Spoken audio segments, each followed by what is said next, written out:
በቃ ምንም 666 ነው መሆነው ፈጣሪ ታፈረደልኝ ልጆቼን እንደዚህ ተናግረው ሰይጣንን ማምለክ ጀምራለሁ ተስፋ አትቁረጡ ያልፋል በሉ ታገሱ አንገታችሁን ደፋ አድርጋችሁ ቀን እስከሚያልፍ ከዚች ኮፋይብስም ያላችሁበት ችግር ከኢትዮጵያ ኑሮ የዱባይ እስር ቤት ይሻላል ብላ ነበር ከኢትዮጵያ ኑሮና ከሳውዲ አረቢያ አሰላሙ አለይኩም ወራህመቱላሂ ወበረካቱሁ እንዴት ናችሁ እንግዲህ ዛሬም በአዲስ ቪዲዮ ተመልሰን መተናል እንግዲህ አስተማሪ የሆኑ ቪዲዮችን ቁም ነገር ያሉትን ቪዲዮችን ይዘን ቀርበናል እንግዲህ እስከመጨረሻው ከኛ ጋር እንድትቆዩ ስንል በአክብሮት እንጠይቃለን ለቤቱም አዲስ ከሆናችሁ ሰብስክራይብ ያደረጋችሁ ቪዲዮንም ደግሞ ላይክ አድርጉ ብዙ ሰው ጋር እንዲደረስ ብዙ የምንማማርበት ነገር አለው እላችኋለሁ ቀጥታ ሳተናባክልም ወደ ቪዲዮአችን ሰሞኑን የሚሰማው ወሬ እውነት ነው እንዴ ማለቴ ስለ ፓስፖርትና ኢቃማ የሆነ ነገር በለን የሚጠቅመንን አዎ ሰሞኑን በተለይ በአረቡ ዓለም በሶሻል ሚዲያ ላይ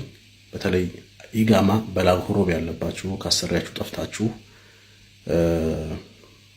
ለረጅም ጊዜ ክስ የተመሰረተባችሁ ወር ደግሞ አሰሪዎቻችሁ ጠፍታለች ብለው ያመለከቱባችሁ እህቶች ምናምን የሚል ማስተካከያ ከመንግስት የወጣ ህግ ምናምን የሚባል ነገር እየሰማሁ በጣም ብዙ ቪዲዮ ነው እየተንሸራሸረ ያየሁት ነገር ግን እህቶቼ መረጃውን አጣርቼ ትክክለኛነቱን እስከምነግራችሁ ድረስ ታግሳችሁ ጠብቁ ምክንያቱም የኛ ያክል ብር አስገቡ ስራ ማስጀመሪያ ለቀብድ እየተባለ አንዳንድ እህቶች ስለሚበሉ ነው ገንዘባችሁ እንዳትበሉ መረጃውን አጣርቼ ከትክክለኛ መረጃ ይዤው እስከመጣ ጠብቁ አቡ አሚራ በጣም ነው እናመሰግነው እንግዲህ ያው ሁለቱን ነው ብዙ ልጆች ይበላሉ ያኔ እናሰራለን እንጀምራለን ብለው ብዙ ደላላዎች አሉ እንግዲህ አላህ ከነዚህ ነው ሲጠብቃችሁ እንላችኋለን እናንተም ጥንቃቄ አድርጉ ባላችሁበት ቦታ ጥንቃቄ ማድረግ አስፈላጊ ነው ለራሳችሁ ማለት ነው አንድ ነገር ሳታጣሩ ሌላ ነገር ውስጥ እንዳይሆንባችሁ በደንብ አጣርታችሁ ተነስታችሁ ማድረግ አለባችሁ እንላችኋለን አላህ ከእናንተ ጋር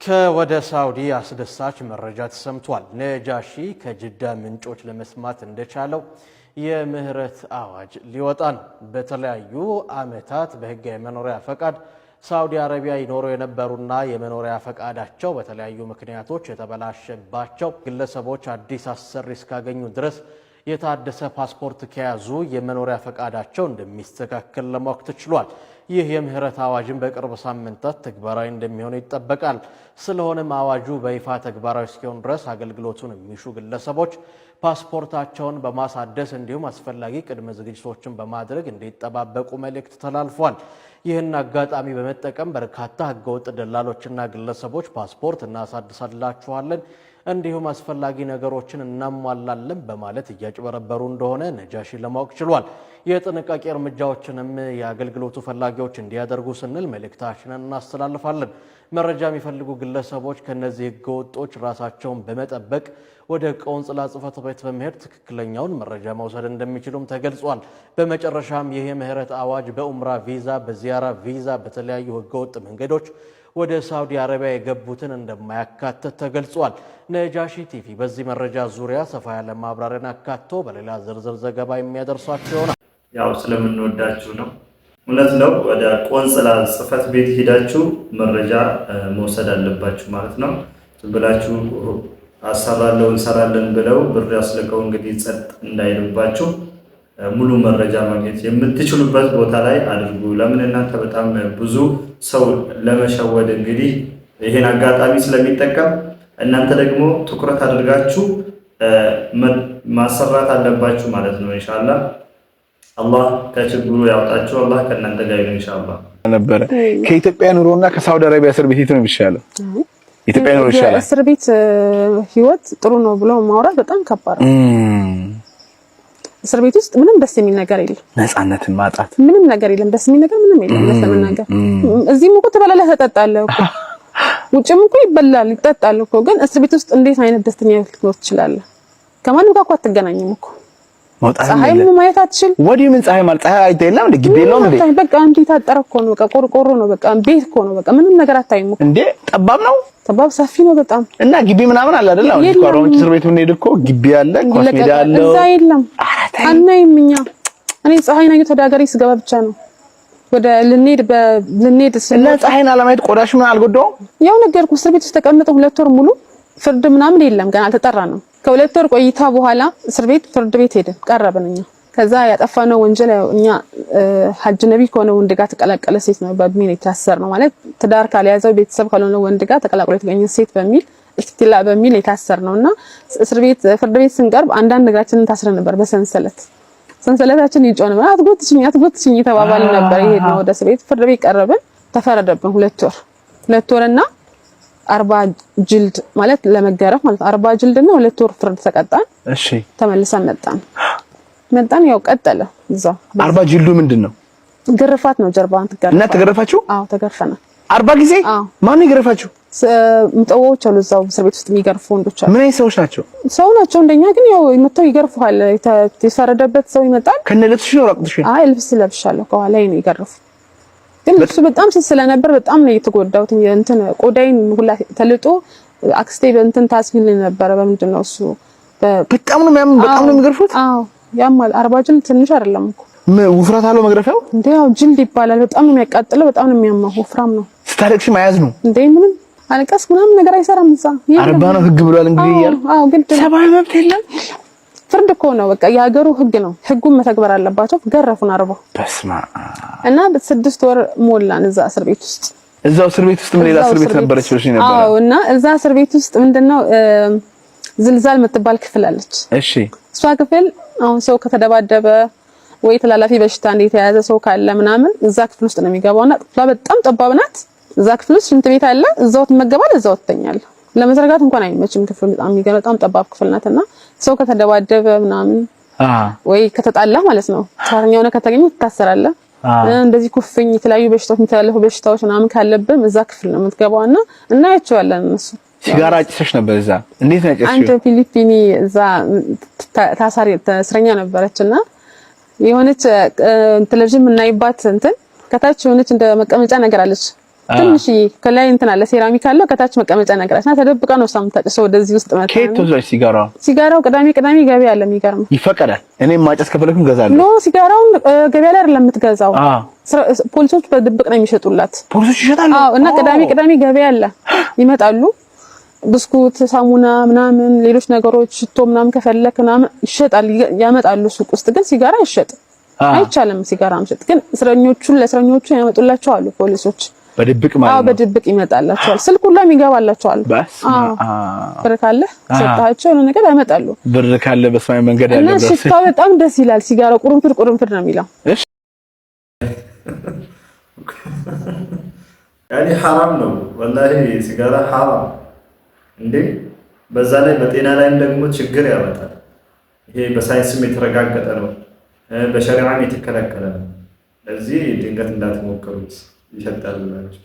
መጨረሻ ቀኔ ብሎ በፌስቡክ ከጻፈ በኋላ ራሱን አጥፍቷል። ወጣቶቻችን በብዙ አሳሳቢ የስነ ልቦና ስቃይ ውስጥ እያለፉ ነው። የሁሉም ህመም እንደየቤቱ ቢለያይም የስነ ልቦና ቀውስ ግን ብዙዎችን እስከ ሞት እያደረሰ ነው። በፌስቡክ ገዳ አብዲሳ የተባለው ወጣት በፌስቡክ ገጹ ላይ የመጨረሻ ቀን መሆኑን ገልጾ ከጻፈ በኋላ ወዳጆቹ ሊያገኙት ቢጥሩም ራሱን እንዳጠፋ ተሰምቷል። ወጣቱ አቃቢ ህግ ሆኖ ይሰራ እንደነበረ ተነግሯል። ኢላሂ ወላሂ በጣም ልብ የሚነካ ነው። ያኔ ራሱን በዛ ላይ ደግሞ ይሄ አዲስ ስሬም የተጀመረ ነገር ምንድነው? ፔጃቸው ላይ ይኸው እንደዚህ ላደርግ ነው ራሴን ላጣፋ ነው ይላሉ። ያው እንግዲህ ከዛ ከሞቱ በኋላ ነው ሰው የሚደርስላቸው። ከባድ ነው። ብቻ አላህ ይጠብቀን። አልሐምዱሊላህ ወላሂ ባለን ነገር ላይ አልሐምዱሊላህ ብለን በተሰጠን ነገር ላይ ካላመሰገንን በጣም ችግር ውስጥ ነው እንገባው። ያኔ ስናመሰግን ነው ለኛም የሚጨመርልን ማለት ነው። ለኢሸከርቱም ለአዚደነኩም ይላል አላህ ራሱ። እኔም ብታመሰግኑኝ እጨምርላችኋለሁ ይላል። አልሐምዱሊላህ ባለን ነገር ላይ አልሐምዱሊላህ ካልን አላህ ደግሞ ይጨምርልናል ማለት ነው። እናም ሶብር ያስፈልጋል። እስቲ ይሄን ቪዲዮ ተመልከቱ። ተስፋ አትቁረጡ፣ ያልፋል በሉ፣ ታገሱ። አንገታችሁን ደፋ አድርጋችሁ ቀን እስከሚያልፍ ከዚች ኮፍ አይብስም ያላችሁበት ችግር አበቃልን ከዚህ በኋላ ብላችሁ ተስፋ አትቁረጡ። ይቺ ወፍ አሁን ብትፈራገጥ ኖሮ ድመቲቱ ኢቭን አጠገቧ እንኳን ቁጭ ብላ እንደሞተ ጸጥ ብላ ተኛች። ልክ ድመቲቱ አበቃላት ብላ ስትንቀሳቀስ እሷ ብድግ ብላ በረረች። ታገሱ፣ ያልፋል። የማያልፍ ቀን የለም። ከዚች ከወፍ መቼም የከፋ ነገር አያጋጥማችሁ እንዴ። ቆይ ወፎች እንደ ሰው ማሰብ ጀመሩ እንዴ? ግን ሰው ራሱ እንደነሱ እያሰበ አይደለም። እሺ ወፏን እንዳያችኋት ነው እንግዲህ ምንድነው መታገስ ዋጋ እንዳለው ያኒ ሶብ ያደረገ ሰው መጨረሻው እንደሚያምርለት ሰው ናት እንዴ ያስብላል። ሰው ራሱ እንደዚህ ያስባል እንዴ? ያኒ ገራሚ ነው። እና ቀጣይ ቪዲዮ ደግሞ ግን የሆነ በቃ ከዚህ ተቃራኒ ነው የሚመስላችሁ። እስቲ እዩት። በቃ ምንም 666 ነው የምሆነው ፈጣሪ ካልፈረደልኝ። ልጆቼን እንደዚህ ተናግረው ሰይጣንን ማምለክ ጀምራለሁ። ልጆቼን እንደዚህ ተናግረው ፈጣሪ እሱ የፈጠረውን ልጅ ማይሰማ ደንቆሮ መሀል ይረገጣል። በአላህ በእናትሽ በቃ ማይጌትሙት በቃ ማድረጋችንም ለፈጣሪ እሱ ፍርዱን ካልፈረደ ማለት ነው። ፈጣሪ የሚባል ነገር የለም ከዚህ በኋላ እኔ ሰይጣን አምላኪ ነው መሆኑ ሀቢባ ታይ ወላሂ አሁን እዚህ ራሱ ፎዚ ራሱ ታይ ያለችሽ ነው። ጠብቃለሁ ፍርዱን ከሱ ለአላህ ከሰጠሽ ለአላህ ሰጠሽ መተው ነው። ምን ሆነሽ ነው ሀቡ እንዴ? እኛ ለአንቺ መንገር አለብን እንጂ አንቺ ልጇን ሰደቡባት መሰለኝ። ግን ያው እናት ናት እንግዲህ በጣም ያናዳል እንግዲህ በተፈጥሮ በዛ ላይ ደግሞ አላህ በፈጠረው ነገር ላይ ደግሞ መሳደብ ትንሽ ከባድ ነው እና ግን ደግሞ ንዴቷ ይሄን የዚህን ያህል ደግሞ እምነት የሚያስቀይር ወይ ደግሞ እኔ እንደዚህ ሆናለሁ የሰይጣን አምላክ ሆናለሁ ፈጣሪ የለም የሚያስብል ያ ሱብሃንአላህ ምንድን ነው እንደዚህ አይነት ስድብ? እኔ በጣም ወላሂ ከባድ ነው እና ይሄን ይመስል ነበር የዛሬው ቪዲዮአችን። እስቲ አስተያየት ሀሳብ ካላችሁ ወደ ኮሜንት ላይ እንድታስቀምጡልን ስንል በአክብሮት እንጠይቃችኋለን። እንግዲህ በቀጣይ ቪዲዮ እስከምንገናኝ ድረስ ቤቱን ሰብስክራይብ ያላደረጋችሁ ቤት አላችሁ እስካሁን እያያችሁ ሆናችሁ ሰብስክራይብ ሳታደርጉ እያያችሁ ነው፣ አድርጉ።